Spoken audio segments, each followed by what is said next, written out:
Well, I was born in Cincinnati, Ohio. My father was from Guadalajara, Mexico, and his two brothers were architects. And I became familiar with architecture on family visits to Guadalajara, and just remember being so fascinated with the office and the models, the drawings. So that piqued my interest. So of course, I studied architecture. I went to the Illinois Institute of Technology in Chicago, graduated in 1980, worked 6 years with IM Partners, and I was, during the majority of that time, I was based in Dallas, and thought I would be in Texas for a couple of years working on this one project, and I'm still here. I've done international work for 3 years, had my own firm, worked for a small firm, had my own firm for 7 years in Dallas, then I joined a larger firm in Fort Worth as director of design, which was a wonderful opportunity to do some larger projects. But have had my own firm again here in Fort Worth since 2010, and then 2 years ago brought in a partner, Bart Shop. So that's how we got here. We are specialists at being generalists. We are doing a higher percentage of single-family residential than I think I've ever done. Probably about 40% to half of our work right now, which is unusual. We always are doing residential. We love residential, but we have planning projects. We have recreational civic projects. We have an art gallery we're renovating. We are doing another theater, performing arts theater, small one. We have another civic structure and an outdoor music venue. So we have a wide range of projects, which I've been extremely fortunate to have done one of about everything. But that's just the path I've always been on, and I feel very fortunate to have done that. I think as an architect, you can divide your clients into two categories. There are what you might call professional clients, people who are clients for a living. So that might be the facilities director at a university. They hire architects for a living. That's what they do. Single use clients, if you want to call them that, someone who, hey, we're going to open a restaurant. I'm a chef. I'm opening a restaurant. I've never done that before. I know nothing about it. They're non-professional clients. And residential clients certainly fall into that category. I think that some of the unique challenges are from a just simply regulatory perspective. In very few places is a licensed architect required to get a building permit for a home. There are a few, but they're quite rare in my experience. Typically, you need a licensed engineer to stamp the foundation, but that's it.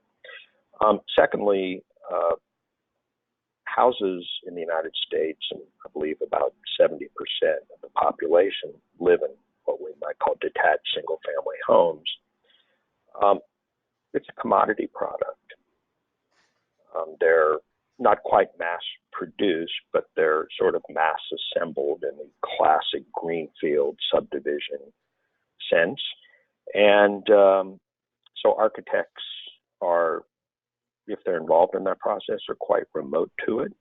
You know, it's an intimidating process to most residential clients, even rather sophisticated people. It's very daunting hiring an architect. They don't understand it. They don't know why they need one. They don't know what they do.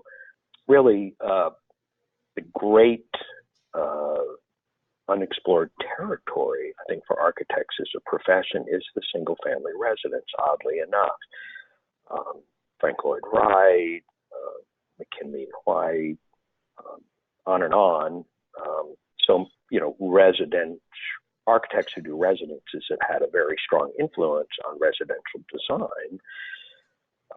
But I think we as a profession, most of us haven't figured out how to address the need of the more average or affordable home, how to make that something we can do as a profession with our liability insurance, our expenses, things of that nature. So that's a challenge, and I think it's be interesting to see how that plays out. We've all done those little projects when we were younger or starting out, or if you're a one-person firm, you can do that. It's rewarding work. But to engage on it on a broader scale, it's an interesting thought. I think in general, in the United States, we view architecture as a very ephemeral thing, particularly residential. It's wood frame, which is a fairly, it can be obviously an enduring way of building, but it's also very easy to tear down. Well, my own one project happens to be the house I live in. My wife and I purchased a 1932 little gable house in an old neighborhood old for Texas. It was this subdivision. It's right by the Modern and the Kimball, but it was developed in the late 20s, early 30s during the Depression. The house was about 1,000 square feet, and the other people who were trying to buy it as well, I'm sure saw it as a tear down. It was not in good shape. But we actually restored the outside of it. The interior, of course, was completely reframed, had a lot of foundation work, structural work needed to be done, and then we did a modern addition that is of our age, but that speaks to the other in terms of tone, color, and other things. And to me, that's incredibly rich because you're honoring the pattern of the neighborhood that existed. You're acknowledging the history. You're building on the history. You're not imitating the history, but you're continuing a pattern that I think is interesting. It definitely saved money to repurpose. So we had 1,000 square feet head start. Yes, we had to properly insulate it. We had to do some structural repairs. Of course, we gutted the interior. It would have cost much more to rebuild everything than our house is about 2,400 square feet. So we have 1,000 of that was redone. But we had to replace the windows and much of it. But, it was definitely more economical. I think just as a general principle, working with what you have is always better. Now, there are cases where you're going to tear things down to build bigger and better things. And I think when you do that, and that's part of life, it's part of architecture, it puts an onus on the architect and the client to really do something that's greatly improved and better than what was there if you're going to tear it down. Someone had the quote, "The most sustainable building is the one that's already there." Won't get technical, but there's embedded energy in a building. A building, it's a brick building, let's say, a masonry building. Well, at some point that building was built, the bricks were fired in a kiln. That kiln was powered by maybe coal back in the day, or maybe natural gas today. Those bricks were fired at very high temperatures. They were put on trucks. They were taken to the site. The mason showed up in trucks. The masons used cement. Cement is a high greenhouse gas emitting process, manufacturing of it. They used the cement, the mortar, to make the building. Well, okay, so there's a cost to that from a environmental sense. But there's also something there that is worthwhile, worth keeping, maybe. So instead of tearing it down and having trucks come and diesel backhoes to knock it down, and then trucks to haul it away and put it in a landfill. Just common sense says the more you keep, the better it is. I think it's always good to have those layers of history, those geological strata of infrastructure and architecture and design help tell us where we came from, where we were, where we're going. And the richest cities, to me, are the ones that have history and modernity intertwined. Chicago, I think, probably the best example. So it's sustainable in many ways to reuse an old building. It's just common sense that if something's there and you can be creative and make it work, it's better for everybody. Architects in the professional client world, we're a necessity. To get a building permit, you need an architect, you need a seal. I think that most of our clients look to us to tell them what we can do. I mean, maybe it's a self-fulfilling prophecy. If they hire us in the first place, they're already looking for a different perspective, or maybe they can't imagine it.